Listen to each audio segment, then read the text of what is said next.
कराची में जारी तजावुजात के खिलाफ ऑपरेशन से मुतासरा अफराद ने प्रेस कॉन्फ्रेंस में शिरकत की है। अमीर जमात इस्लामी हाफिज नईमुर्रहमान ने कहा कि सालों से कारोबार करने वालों को चंद घंटों में बेदखल कर दिया गया। सलमान सलीम रिपोर्ट करेंगे।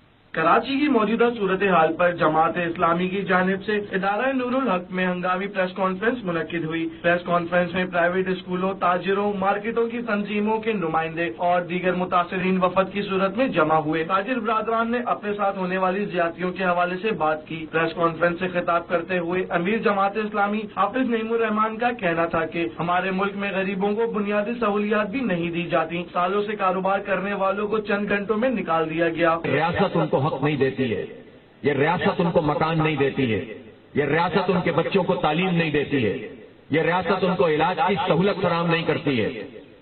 हमारे टैक्सों से चलने वाली ये रियासत है, ये हुकूमत है।